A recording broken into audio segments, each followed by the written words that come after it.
Como prometido, vamos resolver aqui algumas questões. Separei 3 para a gente aplicar os conceitos de força centrípeta e força tangencial, caso apareça, né?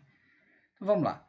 Nós temos um carro que ele percorre uma pista circular de raio R contida em um plano horizontal. O coeficiente de atrito estático entre seus pneus e o asfalto vale μ. No local, a aceleração da gravidade é g. Despreze a influência do ar.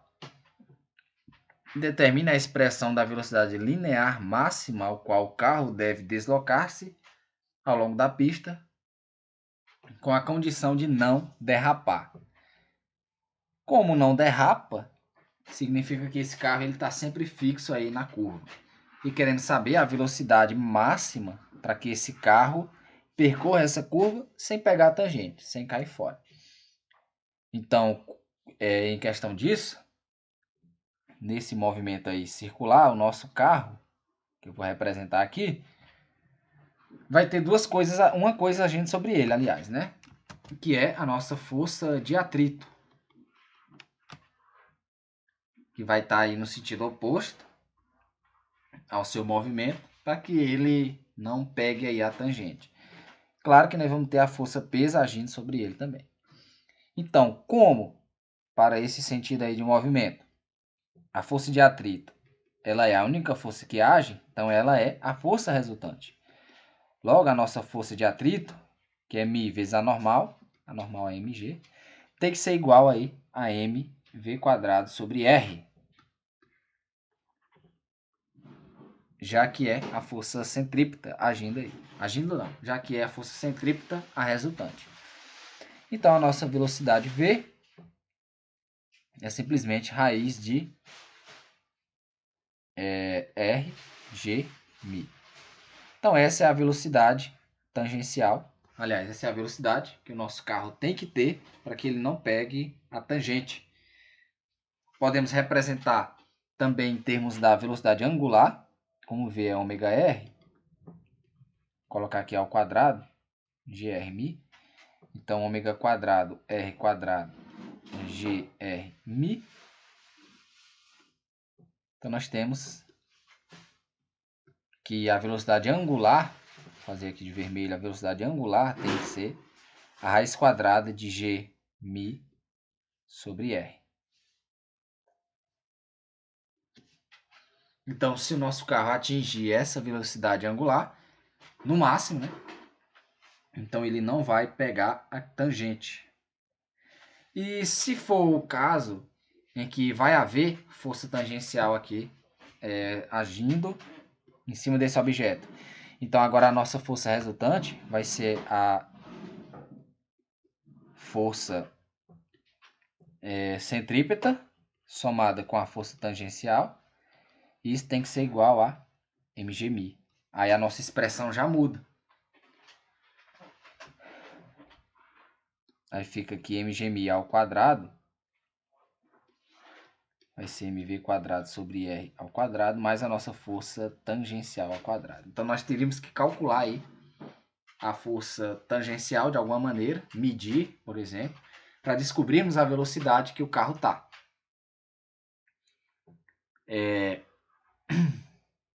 Se a nossa velocidade for uma velocidade limite, esse carro ele não vai ter uma força tangencial, mas se essa velocidade v for maior do que a velocidade limite, então a força tangencial que vai agir nesse carro vai ser dada aí por essa expressão. mgμ menos mgμ², né, menos mv² sobre r. Então, conhecendo a velocidade, nós podemos calcular aí a força tangencial que age nesse carro. Bem bacana, né? Você está conseguindo ver aí a aplicação. Vamos na terceira questão. Na figura a seguir, um carro de massa de 1 kg descreve um movimento circular uniforme ao longo de um trilho elevado em forma de circunferência de 2 metros de raio. Nunca vi um carro de 1 kg. Acho que aqui deve ser erro de questão, né? Vamos botar aí 1000 kg, né? Vamos colocar 1000 kg, porque não existe carro de 1 kg não. Isso, só se for carrinho de controle remoto, né? Mas nosso raio é de 2 metros, acho que é muito grande aí para o nosso carrinho tá trilhando isso aí. Então vamos considerar um carro grande mesmo. Aí nós temos o raio de 2 metros, é bom anotar também. Então a velocidade escalar do carrinho é 8 metros por segundo. Olha só, já deu a velocidade. Sua trajetória pertence a um plano vertical e g igual a 10. Supondo que os pontos A e B sejam, respectivamente, o mais alto e o mais baixo do trilho, determine a intensidade da força que o atrito exerce no carrinho. A força que o trilho exerce no carrinho é a nossa força normal. Nesse ponto A força normal ela aponta para baixo e no ponto B aponta para cima. Olha só. Olha só que bacana. O que é que vai acontecer com a força centrípeta nesses pontos? A força centrípeta ela vai ser menor no ponto A ou no ponto B? No ponto B, quando o carro estiver aqui, vai aparecer um mg para baixo. Ponto A também. Em termos da força centrípeta, como ela é mv² sobre r, lá em cima, esse carro ele já tem diminuído bastante a sua velocidade. Significa então que a força centrípeta ela vai ser menor aqui, né? Vai ser menor aqui. Depois vai ganhar velocidade de novo para ter uma velocidade maior aqui. Parece contra-intuitivo, né? Então vamos ver se realmente é isso que vai acontecer. No ponto B, nós temos que a normal menos mg, ó, tem que ser igual a mv² sobre r. A letra A está perguntando no ponto A, né? Então temos que fazer no ponto A primeiro. Lá no ponto A nós temos que a normal mais mg é mv² sobre r. Então a nossa normal é mv² sobre r menos mg. Aquela minha análise seria verdadeira se o carrinho ele não tivesse em velocidade constante sempre. Mas a questão está dizendo que a velocidade escalar do carrinho ela vale sempre 8 metros por segundo. Claro que na prática não é bem isso que vai acontecer, a menos que esse carro ele tenha um motor top das galáxias. Então vamos lá, a normal no ponto A, chamar de NA, né? Vai ser M, que é 1000, V², 64, né? Sobre R, que é 2, menos M, vezes G. Então a normal em A, se você fizer as contas aí, 1000 vezes 64 dá 64.000. Se você dividir então por 2, dá 32.000. Menos 1000 vezes 10, que dá 10.000. Então isso aqui, quando subtrair de 10.000, vai dar 22.000 newtons. 22 kilonewtons. Deixa assim. E na letra B, lá no ponto B, ó, nós temos que A normal menos mg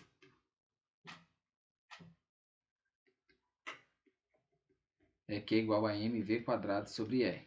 Na letra B. Então a normal, ela vai ser maior. M que é 1000, V que é 8, mais 1000 vezes 10. Então a normal vai ser 32.000 mais 10.000, dá 42.000, 42 kN.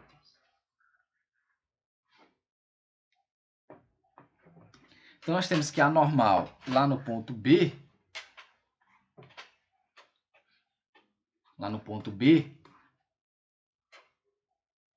ela é menor do que a normal. Aliás, ela é maior do que a normal lá no ponto A. Isso faz total sentido, né? Porque lá em cima, apesar da normal e da pesa estarem se somando,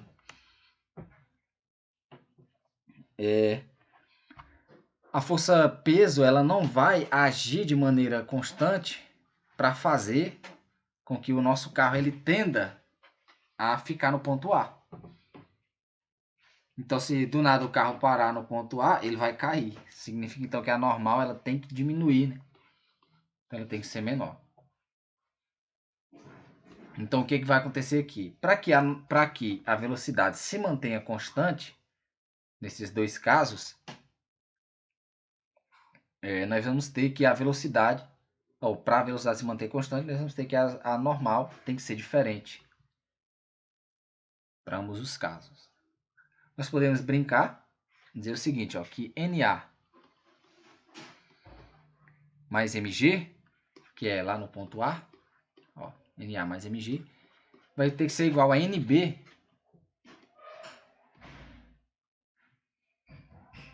mais MG. Não é isso? Ó, NA. Ah, não, é menos, né? Vai aparecer o sinal de menos. Aí a gente vê a relação entre as normais. Ó. Nós vamos ver que a diferença, NB menos NA, é 2 vezes MG.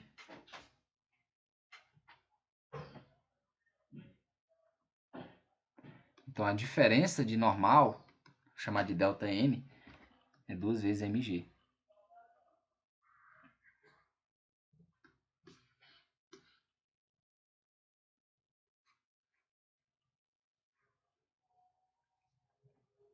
Isso é algo bem curioso. Se eu não tiver feito nenhuma conta errada, é isso aí mesmo. Se você subtrair 42 mil, então vai ser sempre, independente da... Não, vai depender da massa, né? Mas independente aí da velocidade que o carro tá, a diferença vai ser sempre a mesma. 42 mil menos 22 mil dá justamente dá justamente 20 mil, que é 2 vezes 10 vezes MG. Bacana, né? Isso aí eu achei bem legal. Podemos também descobrir de quantas vezes o nosso NG é maior do que o NA. Basta dividir todo mundo por NA.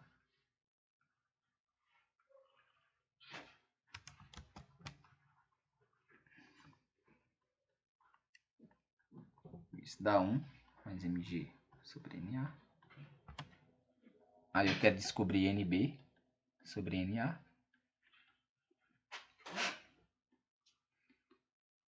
MG sobre NA.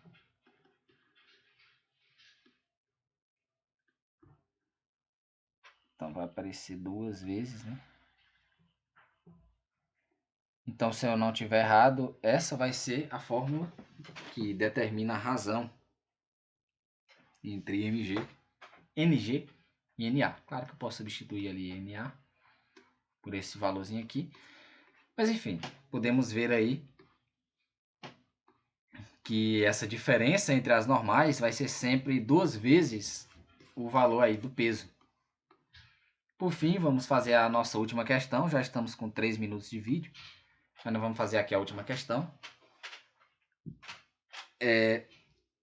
Em alguns parques de diversões há um brinquedo chamado rotor, que consiste em uma câmera em forma de cilindro circular de eixo vertical, dentro da qual é introduzida uma pessoa. De início, a pessoa apoia-se sobre um suporte que é retirado automaticamente quando o rotor gira com velocidade adequada. Admita que o coeficiente de atrito estático entre o corpo da pessoa e a parede vale μ, e suponha que o modo da aceleração da gravidade é g e o rotor tem raio r. Determine a expressão correspondente à mínima velocidade angular do rotor, de modo que, com o suporte retirado, a pessoa não escorregue. Então, quando retirar o suporte, nós vamos ter a força normal, aliás, a força de atrito para cá. Vamos ter a força peso agindo aqui embaixo, na pessoa, né? E nós vamos ter aqui uma força normal. E essa força normal, ela vai ser igual à força centrípeta. Vamos ver por quê? Nesse eixo aqui, a mg tem que ser igual a normal, aliás, a força de atrito, que é Mi vezes A normal. Por quê? Porque o corpo ele tem que se manter parado. Já nesse eixo aqui, a normal é a única que está fazendo força. Então, essa normal tem que ser igual a mv² sobre R, que é a resultante da força. Tá, a normal é igual a força resultante, e a força resultante é mv² sobre R. Então, se nós substituirmos aqui, nós temos que mg é mi vezes mv² sobre R. Olhou, sorriu, mandioca no bombril. A nossa velocidade é então igual a raiz de RG sobre mi.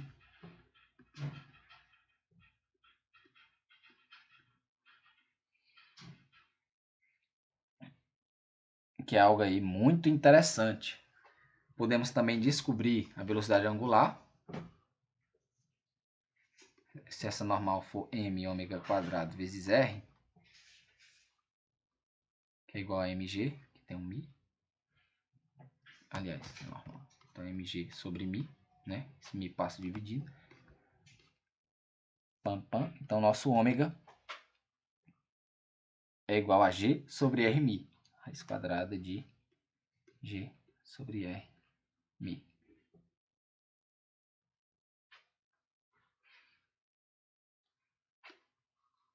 Então, aqui está as expressões. Temos a expressão para ômega e para r. Aliás, e para v. O legal disso, pessoal, é o seguinte. Essas máquinas elas já têm conhecimento de qual é a velocidade angular que devemos colocar para que esse corpo não caia. Por isso que, a partir desse conhecimento, nós podemos determinar o coeficiente de atrito entre o corpo da pessoa e o objeto, e o corpo do cilindro, né? Então, μ é simplesmente ômega g sobre ômega² r.